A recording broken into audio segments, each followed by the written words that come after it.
Selam dostlar, ben Age of Tactics. Arkadaşlar bu videoda binek sisteminden devam edeceğiz ve mitolojik at üreteceğiz abi. Sizlerle beraber üreteceğim. Ne adımlar izlediğimi, neler yaptığımı sizlere bu kısımda anlatmaya çalışacağım. Ben birçok şey denedim. Yani bu sistemi çözeceğim abi. En son canlı yayında da çok fazla bir şey elde edemeyince iyice sinirlerim bozuldu. Konunun detaylarına girmeye başladım diyebilirim arkadaşlar. Şimdi şöyle hesabımıza bir geçelim. Şu anda bu arada PC Edition'dayım. Yani Steam'den artık ben de oyunu oynamaya başladım. Umuyorum görüntü kalitesi iyi olacaktır. Bu hesap değil yalnız, yanlış hesaptayız. Şöyle hemen bir değiştireyim hesabımı arkadaşlar. Şuraya geçeyim. Saldırıya mı uğramışız? Neden bu kadar gücümüz azalmış? Şöyle bir geçiyorum. Gördüğünüz gibi şöyle PC Edition gözükmüştü. Bir de PC Edition'da girişte böyle bir ses duyuyoruz abi. Güzel bir heyecan katmış yani. Güzel olmuş. Valla görüntü kalitesi falan filan her şey mükemmel. Şöyle şimdi size hemen detayları göstereyim derken arada bir kötü bir görüntü kalitesi gördük az önce. Şöyle hemen göstereyim isterseniz. Bakın ben şu an bu ne? Şöyle yapsak ya. 4K'da kullanalım. Aynen. Yani 4K'ya kadar çıkabiliyoruz abi ekran kalitesinde. Ama bunu böyle uygulama gibi bir tuş yok mu? Şu an 4K'ya mı geçtik mesela? Burada sadece eksik bir şey olduğunu düşünüyorum abi. Yani genel olarak oyunun ayarlarında yok. Fare ayarı yok. Bak mesela çok yavaş çekiyorum şöyle sağa sola. Fare ayarı da olmuş olsa aslında PC Edition kısmı mükemmel olacak diyebilirim arkadaşlar. Bakın mesela şu kaymalar da çok güzel. Böyle sabit bir şekilde gidiyor. Ya bayağı iyi ya. Ben arayüzü falan her şeyi beğendim. Görev ödülleri falan biraz daha tatlı geliyor. Belki 4K olduğu için böyle hissediyorumdur bilmiyorum ama böyle yumuşak bir dokusu var diyebilirim abi. Bir öncekine göre daha tatlı bir biçimde devam edebiliyoruz yani şu anda oyunda. Şöyle nereden ödül alabilirim şu an? Şuradan. Heh. Mesela ödüllerin geçişi çok güzel ve yazılar çok net abi. Bayağı güzel geliyor yani. Neyse. Biz şimdi işimize başlayalım. Arkadaşlar gördüğünüz gibi 648 tane burada binek düdüğüm var fakat ben zaten öncesinde yapmam gerekenleri yaptım. Şöyle binek yönetimi diyelim size bir göstermeye çalışayım. Burada boşta yapamıyoruz. Şuradan çıkayım şuraya geçeyim abi. Şimdi arkadaşlar burada bir filtre çalıştıracağım ve boşta olan atları göstereceğim size. 65 tane boşta atım var şu an fakat bunlar ne? Nasıl atlar onu göstereceğim size. Arkadaşlar şöyle ki şimdi ben burada ne yaptığımı size anlatacağım. Yani şöyle anlatacağım. Öncesinde nasıl bir hazırlık yaptığımı size zaten detaylı bir tabloyla anlatacağım. Güzel bir şekilde veri tuttum. Hatta şöyle ufak bir ipucu gösterebilirim. Ufak bekleterek bunu sağlayabilirim abi. Bakın isterseniz şöyle göstereyim. Arkadaşlar şurada ben bir şey hazırladım. Bunu size gösterebilmek için biraz sağ tarafa mı almam gerekiyor? Şöyle alt tarafa da alsam olur. Bakın adım adım binek sistemi dediğimiz şeyi resmen yapacağım abi. Yani bildiğiniz size adım adım işleteceğim. Nasıl bir filtre yaptım, ne yaptım, işte sonuç nereye vardı böyle gidiyor bu adımlar. Burada ciddi bir düzende hazırlıyorum. Eğer doğru sonuç verirse bunu bir video şeklinde bu adımları size anlatacağım arkadaşlar. Şimdiden haberiniz olsun. Kafayı taktım abi. Ben bu sistemi çözeceğim. Yani emin olun böyle üzerinde ciddi uğraşıyorum. Yaklaşık abartmayacağım farklı hesaplardan totalde 6000 binek düdüğü harcamışımdır. Yani bu sadece denediğim ve oluşturduğum özetlerden bir tanesi arkadaşlar. Dahaları vardı, niceleri vardı. Fakat onlarda böyle kötü sonuçlar aldığımız için saldım onları. Şimdi bir bunu deneyeceğim. Aklımda farklı bir yöntem daha var. Onu da deneyeceğim. Daha sonra size en doğru, en kolay yöntemi anlatmaya çalışacağım arkadaşlar. Şimdi geçelim videoda. Ben şimdi bu videoda ne anlatacağım arkadaşlar? Oraya gelelim. Dostlar şimdi gördüğünüz gibi burada kalan 60 at demiştik ya şu boşta kısmında 65 at demiştik. Süvaride şunlar kaldı. Bakın. İşte barış koruyucu sakladım bir tane. Aktif beceri hasarı azalır diye. Toplamaları zaten böyle bırakıyorum. Ellemiyorum yani. Şu dolu ambar full diye bekletiyorum. Yoksa dolu ambarla çok işim yok benim. Şu artık böyle hani bunu çarpıştıracağım bir şey olmadığı için kaldı. Bir tane şurada üstün güç var full. Bekletiyorum. Ne olur ne olmaz lazım olur belki falan diye. Bunlar yine toplama. Aşağıda da bir tane kılıç kesici var abi. Bu şekilde bekletiyorum. Yani bunlar böyle kalacaklar. Artık mitolojik seviyede olan bazı atları bu şekilde beklettim. Şimdi savaş atlarına bakalım. Şöyle geçiyorum. Siz bu arada ben görüntüyü kapatıyorum değil mi? Ben sizin için şöyle bir şey yapacağım abi. Bir saniye. Şunları kendi görüntümü şuradan alıp şuraya koyacağım abi. Aynen burası iyi. Tamam. Şöyle kapatalım. Tamam. Böyle daha iyi değil mi? Aynen. Süper. Valla şu çerçeveden vazgeçemiyorum arkadaşlar. Şu benim etrafımdaki şu çerçeve var ya, bundan vazgeçemiyorum, kusura bakmayın. Normalde böyle arkamı şeffaf da yapabiliyorum yani. Neyse. Mor yani savaş atlarımda ise 19 tane atım var. Bu atlar neler? Şöyle hızlıca en alttan başlayalım. Şimdi böyle alttan başlıyorum. Niye alttan başlıyorsam üstten başlayayım. Üstü açtık ya. 3 özellikli bir atım var. Böyle çiftleştirebileceğim herhangi bir şey olmadığı için böyle bıraktım. Birçok özellik var üstünde. Şurada bir tane muzip var. Geç. Şu güzel, Yıldırım ve Yiğit. Bu bir şekilde iş yapabilir bununla. Belki yine böyle bir şey denk getirirsem. Arkadaşlar bu kullanılabilir mesela. Demir sırt takimat. Benim elimde daha iyi özellikler var da bu gibi bir şey kullanılabilir. Atilla da kullanılabilir. Hayat kurtaran iyileştirici zırh. Bunlara her zaman ihtiyacımız oluyor bu eşleşmeye. Bir de tek özellikliler var. Burada işte falanş kılıcı var, iyileştirici zırh var. Ben bunlarda genelde böyle kudret olanları bırakıyorum. Daha çok kudret odaklı olduğu için birliklerim. Mesela ordu koparma var son seviye. Bir tane daha iyileştirici zırh var burada. İşte toplama. Bu ne? Ruh bağı. İşte hayat kurtaran.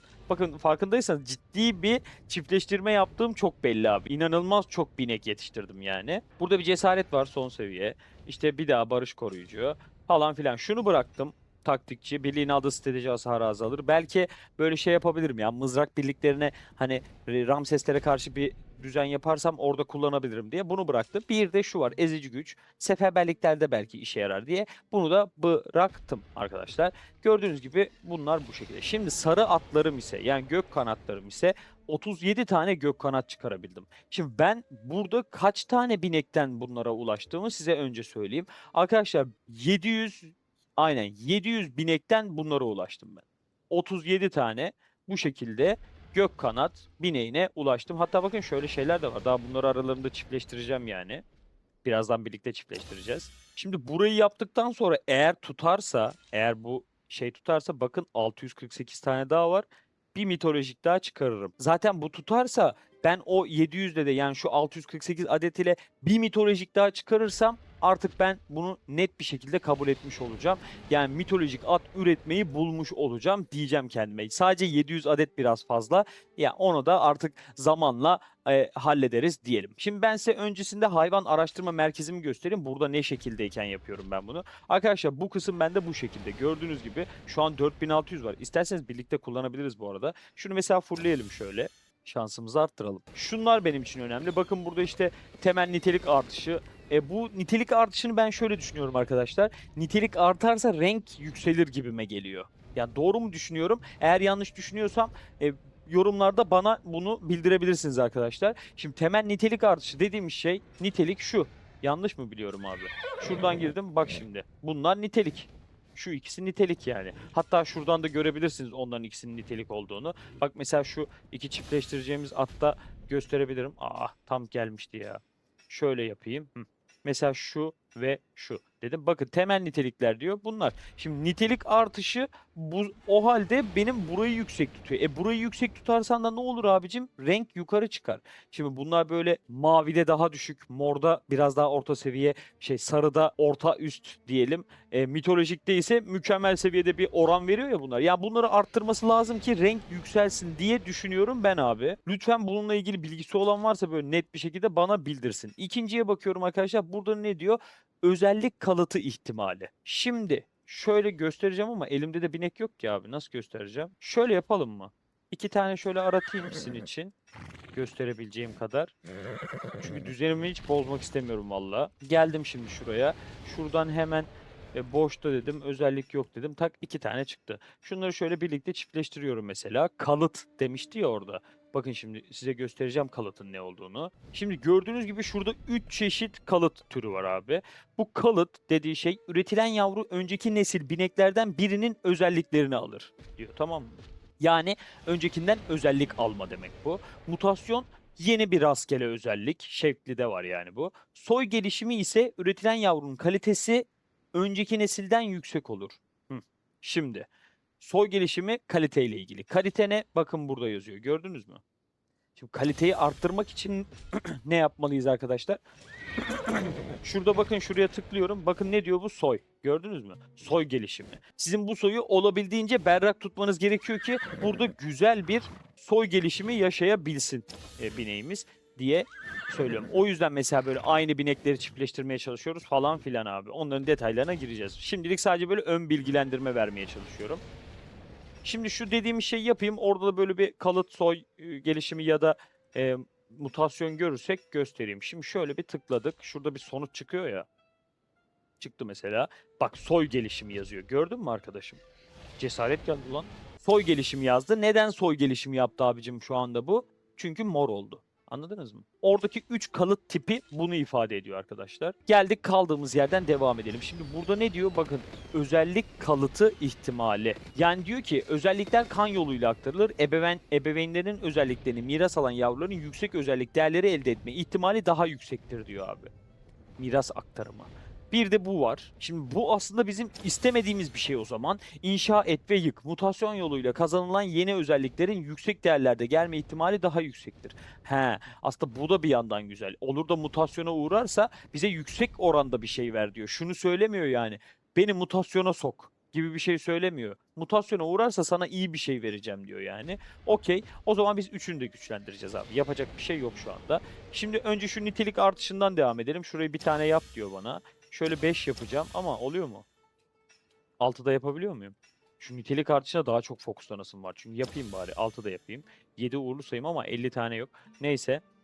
Şuraya verdim. Buraya verebiliyor muyum? Yok. Şimdilik böyle kaldık. İşte son durum bu. Bir önceki durumu zaten görmüştünüz. Şimdi artık bu durumda nasıl bir çiftleştirme yaptığımızı görmüş olacaksınız arkadaşlar. Sağ tarafımda benim şöyle bu arada. Yani bir era oyuncusuna göre bence düşük. Bu arada bakın ne, %26. Bayağı düşük abi. Geldik yetiştirme merkezine. Arkadaşlar şimdi boşta dedik, gök kanat dedik. Tıkladık. Geldik şimdi. Önce şu özellikleri bir açalım. Burada ne vardı? Savaşçı var.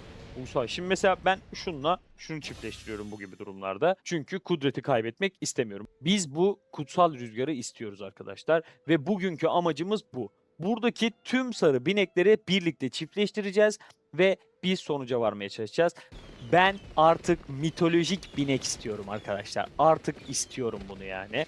Şöyle devam edelim isterseniz. Gelelim ilk çiftleştirmemizle başlayalım. Arkadaşlar şöyle bir yapalım. Yani herhalde bu şekilde mitolojiye geçmez. Geçerse de ne güzel olur ya. İlk en başta. Hayat kurtaran verdi. İyidir abi hayat kurtaran. Şimdi biz burada şunu mu ne istiyoruz? Önce ona bakmamız lazım arkadaşlar. Elimizde ne olduklarını bir okuyalım isterseniz. Şurada bir korkusuz kılıç kesici var. Kılıç kesiciye hiç ihtiyacım yok açıkçası. Ama buradaki iyi yanımız şu aslında. İkisi de savunma ve bakın şeye denk gelmiş. Strateji zırha denk gelmiş. Yani aslında tam böyle şey gibi değil mi? Ramses'lerde kullanılabilecek gibi duruyor. Yani ikinci vuruş beceri hasarını da azaltıyor. Hani okçu gelirse okçudan da daha az yiyeyim ya da süvarilerden biraz daha az hasar alayım gibi bir şey. Şurada bir toz avcımız var.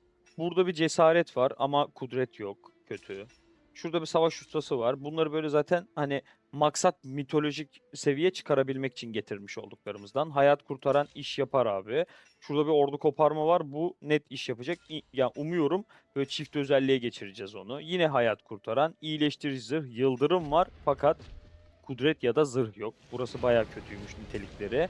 Şurada bir yiğit görüyorum. Güzel. Burada bir korkusuzumuz var. Yine kudret ya da zırh yok abi. Aşağı doğru indiğimde kılıç kesici görüyorum.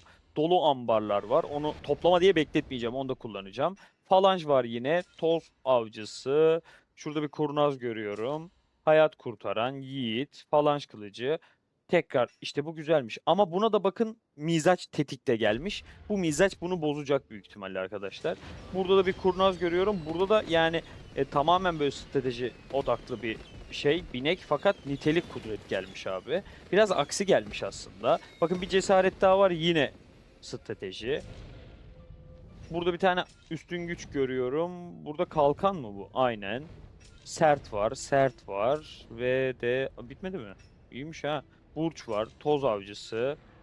Şurada taktikçi var. Bunu da kullanma ihtimalimiz var demiştim az önce. Dirayet. Tamam.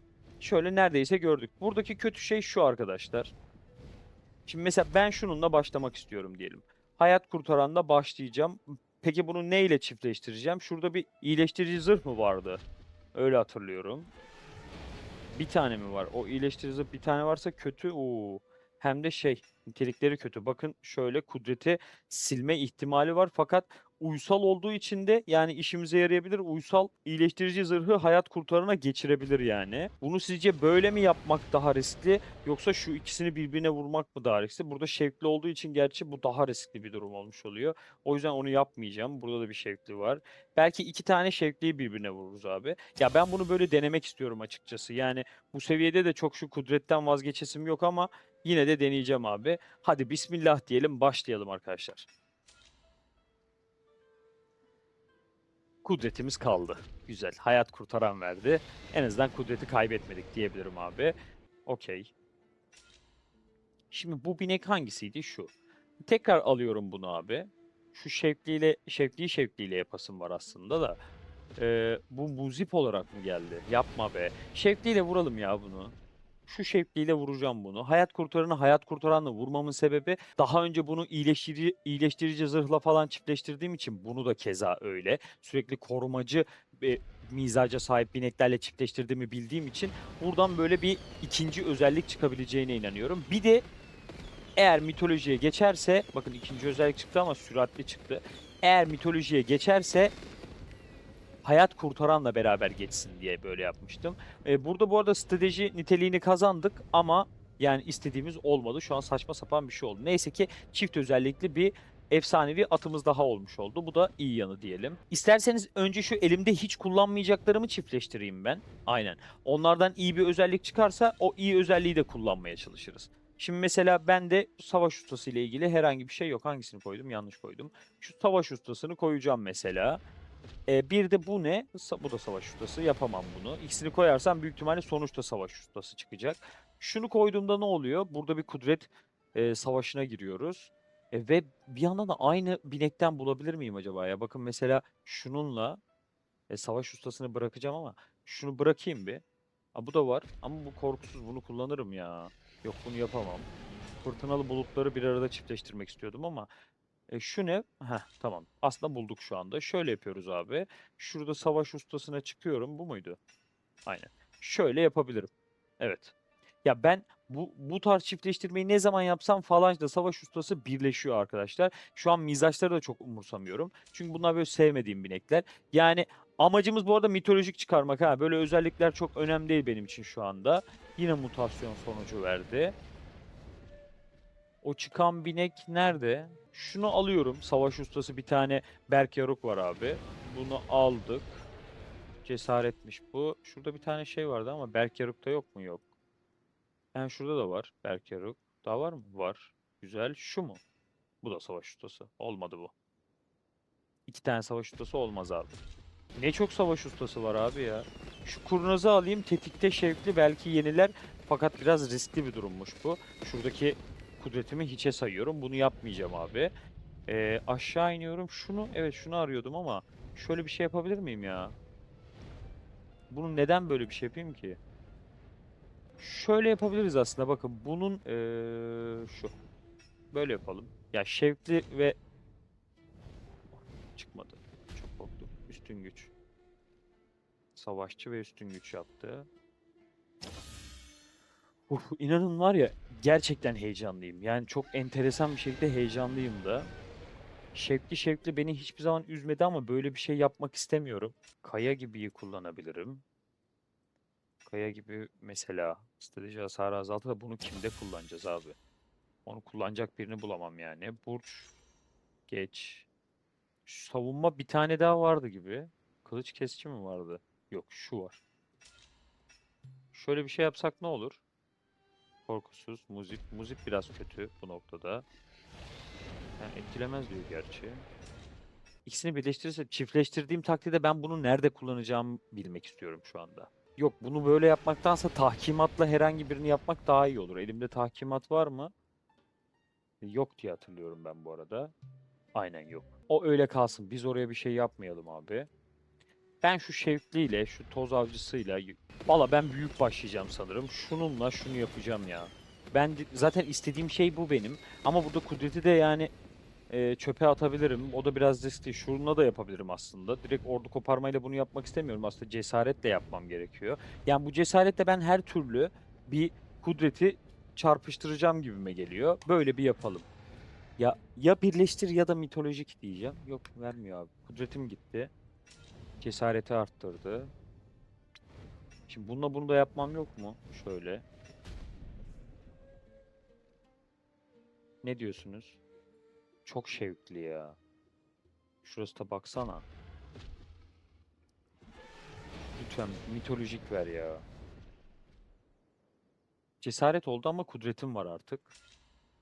Güzel. Hiçbir şey kazanmadık şu an. Cesaret ile yapabileceğim bir şey var mı? Yıldırım var da yıldırımı orada harcamak istemiyorum. Toz avcısı var. Yine al diyor, beni tekrar şeye çek diyor. Bu toz avcısını bence şu yıldırımla yapabiliriz. Ne diyorsunuz? X'te Berk Yoruk bir yandan da. Şöyle bir basalım. Mitolojik sandım ya. Kırmızı kırmızı gözüküyorsun. Ruh bağı verdi. Ruh bağı çok işime yaramıyor abi. Ruh bağı nerede? Onu hemen yok edelim. Tetikte bir de iyi, hiç sevmem. Muzip varsa muziplerden biriyle şöyle hemen çiftleştireyim bunu. Şurada var birkaç muzip.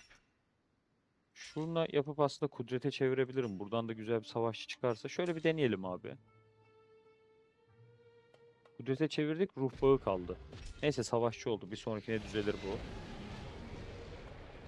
Şimdi şurada dolu ambarlar var. Bu dolu ambarlardan vazgeçebiliriz arkadaşlar. Neyle? Ne kudreti var mı? Var. Kudret ve zırh olan bir şey var mı şu an? Şu yok. Şu var. Taktikçi. Muzip ve korkusuz. Ya korkusuzu korkusuzla çiftleştirmeyi yeğlerim bu durumu. Şununla deneyebilirim ama ya. Şöyle yapayım mı? Ya ikisi de böyle çöp. Benim için yani. Arkadaşlar yani burada efsanevi at çıktıkça bizim şansımız azalıyor demek bu. Moralim bozuluyor. Gerçekten moralim bozuluyor. İstiyorum çünkü artık. Şu hayat kurtaran korumacı ile bir tane daha hayat kurtaran olması lazım. Şevkli. Şöyle yaparsam ne oluyor? Yapmam bunu. O kudretten vazgeçemem. Kusura bakma. Şöyle yapalım.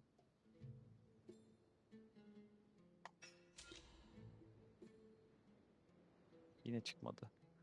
Hayat kurtaran ve savaşçı olarak verdi bu arada. Ee, hayat kurtaran ve savaşçı olarak verdi dedik. O da bir kalsın. Şu Sert'i bir def etmeye çalışalım. Kaya gibimiz var. Sert'i neyle def edebilirim ben? Kudret ve kuşatma varsa şöyle birbirine vurdurabilirim aslında. Korkusuz da var mı öyle bir şey? Savaşçı da var. Şununla ikisi de paladin. Şöyle yapıp rastgele oynayalım mı bir tane? Hadi be.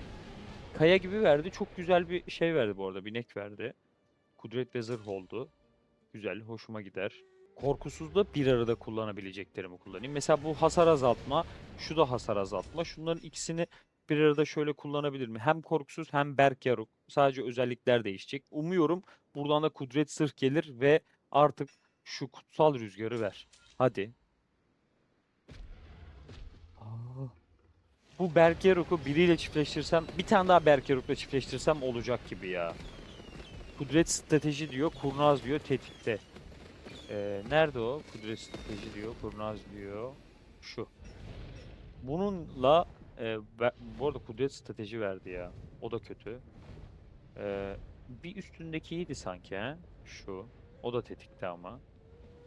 Yani tetikte bir özellik verecek buraya resmen. Başka Berk var mı? Uysal var. Bozar mıyız? Yani kalır gibi. Özelliği geçirir. Yiğit gider sonra. Gitsin mi? Basayım mı ya? Şöyle yapalım mı? Yiğit'e de çok ihtiyacım yok zaten. Bastım. Ya böyle mitolojik olunca farklı bir ses çıkıyor mu? Yok. Yiğit geldi. Kalıt oldu. Özelliğin yüzdesi arttı bu arada. Güzel muzip oldu. Yani burası da verimli de artık. Yani hadi ama artık. Yiğit ile şöyle bir şey yapsam nasıl olur? Yiğit ile bu benim için çok riskli ya. Şunu yapsam ne dersiniz? Ya belki böyle güzel kalıt olursa, yani iki çift özellikli bir şey de olursa belki şey yapabilirim. Lubu'ya kullanabilirim böyle. Yiğit'le beraber kullanırım. Peki şu soldaki attan var mı? Fırtınalı buluttan kullanabileceğim başka var mı? Şu en baştaki var. Yok, o olmaz. Yiğit'le beraber olabilecek. Yok. Üstün güç nasıl olsun? Yok. Böyle yapıyorum. Arkadaşlar yıldırımı kaybetmek istemiyorum. Hadi. Ne oldu? Niye güç artışı oldu? Abi niye beni heyecanlandırıyorsun ya? Uysal Yiğit oldu bu arada şu anda. Yani her şeyi aldı ya benden. Ne yapayım seni şimdi? Neyle çiftleştireyim ben ya? Başka bir Yiğit'le mi? Sert vardı bir tane. Savaşçı hem de. Yapayım mı? Toz avcısı da olur. Uysal savaşçı. Şöyle yapsam nasıl olur ya? Bu ihtimallerde bu arada alttan şeyi çıkarma ihtimali de olduğu için yapıyorum arkadaşlar. Tekrardan yıldırımı da çıkarma ihtimali olduğu için bu şekilde yapıyorum. Hadi ver şu mitolojiyi lütfen ya. Serte döndü. Bravo. Bir de korumacı oldu ya. Şöyle yapabilirim. Niteliği umursamadan. Yok ya vermeyecek gibi. Cesaret çıktı yine. Nerede o cesaret? Bırakmayacağım o cesareti abi. Şuradan devam edeceğim. Bu ne? Bu da cesaret. Bununla yaptığımda ne oluyor? Ortalık karışıyor. Cesaret kalsın bir. Bunun sonucunda ne çıkarsa o yukarıdaki cesaretle çiftleştireceğim. Aslında cesaret ve yiğit yapıp Zo'yuna mı taksam ya? Cesaret sert. Ya çok mantıklı değil ama korkusuz verdi. Tamamen alakasız. Abi şöyle direkt basıyorum şunu da. Kaya gibi. Bence vermeyecek ya. Çok yani yarısına indik şu anda arkadaşlar. Şu ikisini birbiriyle çiftleştirmek istiyorum. Üstün güçleri. Bir tane ya. Şu ruh bağını Ramses'im yok. Şununla yapalım bakalım sonuç ne olacak. Ya da şöyle yapalım. Paladin ile Paladin'i yapalım.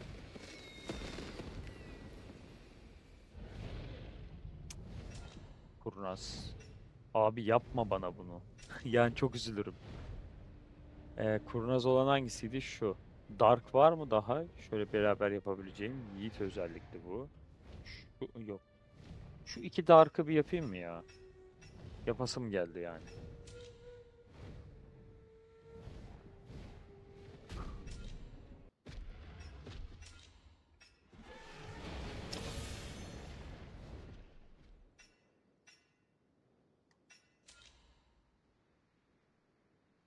Yok. Muzip oldu. Kudreti kazandırdık. Dark geldi tekrar. Dark ile Dark şevkli var. Cesaret ama. Diğer Dark neydi? Yemez. Çift özellikli de çıkmıyor bu arada. Farkındaysanız. Şununla bu Dark ile bu Dark'ı yapmak istemiyorum ya. Bu cesareti kaybetmek istemiyorum arkadaşlar. Savaşçı ya da tetikteyi yapacağım ama tetikteyi yemesi lazım. Savaşçıyı yapayım.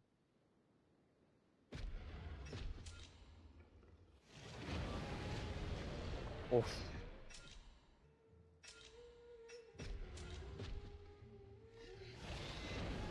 Sanki bu iki taneyi dağ fırtınasından iki tane çiftleştirdiğimde gelecek gibi hissediyorum ya.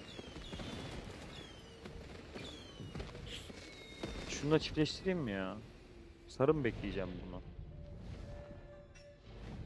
Bunda da ihtimal aynıdır herhalde. Aslında tetikteyi bozabilirim ya böyle. Ne diyorsunuz? Yok ya gerek yok şuna. Buna hiç gerek yok. Çok sıkışırsak yapalım onu. Muzip ve şöyle bir şey yapayım mı? Yapalım abi. Bir tane daha dağ fırtınası vardı sanki. Aynen. Şu şevkli ile uysal. İkisi de kaya gibi. Şevkli ile şöyle yapayım mı? Dağ fırtınalarını da denemiş olalım. Taktikseli aldı. Korumacı var mı başka? Yok. Şu uysalla yapayım bunu. Aslında şununla yapsam daha iyi gibi ya. Ama dağ fırtınalarını bir arada çiftleştirmek istiyorum. Hadi ya. Lütfen çok az atım kaldı ya. Olmuyor ya. İnanıyor muyuz abi? Olacak mı? 9 tane kaldı. İnanıyor muyuz? He? Ne diyorsunuz? Çıkar mı sizce buradan? Ama sinirim bozuldu yani. Gerçekten ya arkadaşlar 6.000 tane çiftleştirmeden bahsediyorum. Ya şu denediğim şeylere bakın artık. Ben ihtimalleri bıraktım abi. Artık benim canım sadece kutsal rüzgar istiyor yani. Çift özellik ihtimali %62 aslında. Böyle mi yapsak ya? Bak bunu böyle yapalım kudreti kaybetmemek için. Tamam. Buradan hayat kurtaran Yiğit geldi. Okey. Çok da böyle verimli bir şey gelmedi. Şunu da bir tane şöyle yapsam nasıl olur ya? Ya buradan kudrete geçmek istiyorum ama böyle değil işte. Korkusuz ne var elimizde? Bir şey yok. Bitmek üzere yani şu anda. Şu uysalla yapsam nasıl olur? Çok riskli ya. Yani şunu kaybedeceğim ya. Bunu kaybetmek istemiyorum abi, hayır. Bu güzel yani. Bu şekilde kullanılabilir. Uysal bir de. Miras alma ihtimali yüksek. Yani geçirebiliriz. Bir tane daha şöyle şey bulabilsek, denk getirebilsek aslında. Kudret ve strateji üretmeye çalışsak diyeceğim. Çok dar alandayız şu anda. Şöyle ikisi diyeceğim. Bu sefer bundan vazgeçmiş olacağım. Ya hasar da kalmadı. Savunma ikisi bu sefer nitelikler uymuyor. Bırak git diyor yani bana. Bırakmayacağım ama. Şu hayat kurtaranı alalım. Şu hayat kurtaranla yapalım. En azından az önceki kadar riskli bir durum değil. Yani neden öyle olduğunu düşünüyorum. Çünkü bu kaya gibi sanki geçecek gibi. Yani bir tahkimat gelse şöyle savaşçı olup kudret zırhlı olsa, o gelen tahkimat böyle olsa yani nitelikleri de kudret ve zırh olmuş olsa sanki çift özellikli yeni bir ata ulaşacak gibiyiz. Şöyle basalım ya. Bir hayat kurtaran daha. Maalesef artık sonuna yaklaşıyoruz abi. 7 tane kaldı. Şu falanjı yok edemedim ya bir tanesiyle. Şunu aslında yok edebilirim ya onu. Şunu da mı yok etsem? Yok olmaz ki böyle. Al ya biraz da seri basacağım. Yani zaten bitti diyebilirim ya. Şimdi bununla bunu yapacağım olacak abi. Sonra moralim bozulacak ya. Şunu denememi ister misiniz? Yok elim ayağım titriyor ya. 2 gündür uyku uyumuyorum abi ben bunun için. Of, sen de gittin be. Ya artık buradan bir şey beklemiyorum açıkçası ya. Yani şu düştüğüm halden sonra ne bekleyebilirim ki abi?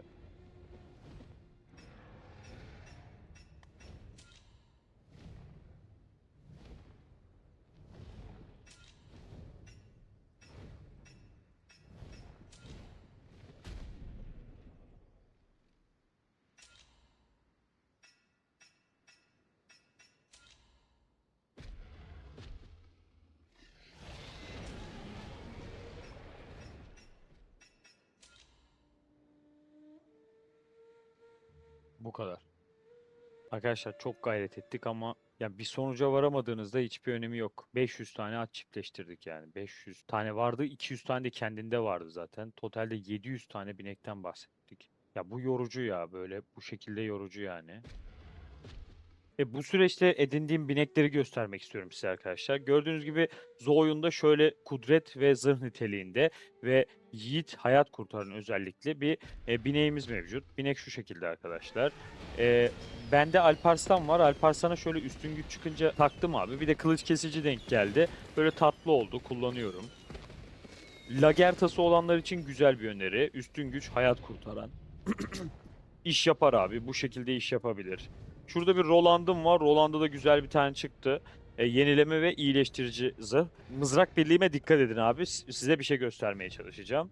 Lubum'da şöyle yıldırım ve ordu koparma. Bu da güzel aslında. Kötü at değil. Özellikleri güzel yani. Burada bir tane Scipio'muz var. Nitelikleri kötü fakat özellikleri güzel abi. Bu toplama kahramanı. Geç bunu. Bir okçuda kullandığım Fatih Sultan Mehmet demir sırt var üzerinde. Atilla'ma göstereyim. Tahkimat ve korkusuz. Özellikler gayet güzel bu arada. Ya kudret zırh niteliğinde ama zaten süvari at olduğu için, yani mavi at olduğu için çok da bir önemi yok. Burada bir Miyamoto'muz var. Üstün güç en yüksek olanı takmaya çalıştım arkadaşlar. Birlikte de yenileme olduğu için bu da işe yarayacaktır elbet. Şimdi size mızrağa dikkat edin demiştim. Bakın cesaret ve iyileştirici zırh. İkinci iyileştirici zırh. Mızrak birliğimde bu. Ve Mızrak Birliği'min 3. kahramanı Mansa Musa. Yine mavi bir at. Bunun özellikleri çok daha iyi abi. İyi bir kalıt almış yani. Ve burada da iyileştirici zırh var. Yani birliğin alınan iyileştirme etkisi direkt olarak %10 kadar artıyor diyebilirim abi ortalama olarak. Bir başka bineğim ise ne var elimizde? Mulan var. Mulan Yiğit full. Geç onu. Bu kadar. Bineklerimiz de bu şekilde arkadaşlar. Dostlarım denemeye devam edeceğim. Ya hatta şimdiden başlıyorum. 645 tane bineğimiz var şu anda elimizde. Binek düdüğümüz var. Burada aynen kaldığım yerden denemelere devam edeceğim abi. Ve sizler için iyi bir sonuç çıkarmaya çalışacağım. Ya bu sistemi çözeceğim. Kafaya taktım abi. Yani nasıl olur, nereye varır bu konu bilmiyorum ama bir bir düşüncem daha var. Onu da bir gerçekleştireyim. Bu sefer yaklaşık 800 binekle yapacağım bir deneme olacak bu. E, Onu da denedikten sonra onun sonuçlarını da sizinle paylaşmaya çalışacağım. Belki bu videonun devamında izleyebilirsiniz hatta. Ya da bu binek sürecini bir part yaparım ve part part olur yani. Birinci video, ikinci video gibi. Eski binek sistemi videolarımı da bu oynatma listesinin içine koyabilirim. Çünkü binek sistemi kendi başına bir şey gibi yani. Yeni bir düzen gibi arkadaşlar. O yüzden böyle bir ayrı bir kategoride oluşturabilirim onun için. Bir de ben YouTube'a binek sistemi videosuyla başlamıştım arkadaşlar. O yüzden bunu böyle biraz boynuma borç biliyorum. Yani üstümde sorumlulukmuş gibi bu binek sistemini çözüp insanlara anlatmak istiyorum arkadaşlar. Dostlarım bu videoda benden bu kadar. Yani gördüğünüz gibi elimden geleni yapıyorum ama yani bir sonuca varamamak gerçekten beni de üzüyor. Yani insanlar basit bir şekilde çıkarabiliyorken benim bu kadar zorlanmam hak değil aslına bakarsanız.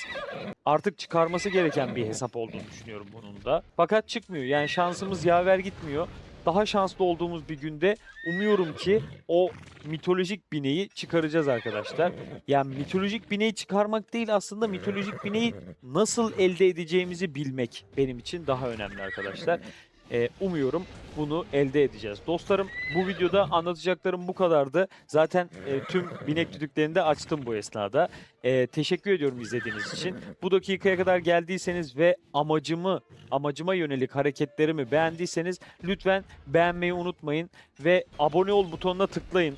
Yani ben benimle birlikte olduğunuzu bilmek istiyorum. Bir yanlış yaptığımı gördüyseniz de beni uyarın arkadaşlar. Yorumlardan iletebilirsiniz. Biliyorsunuz ben yani yorumlara böyle kapalı biri değilim. Gayet sizleri dinleyip bunları kale alabilecek biriyim arkadaşlar. Tekrardan şu dakikaya kadar benimle olduğunuz için teşekkür ediyorum. Binek sisteminin kitabını yazacağım abi. Özünüze iyi bakın. Görüşmek üzere. Taktikte kalın dostlar.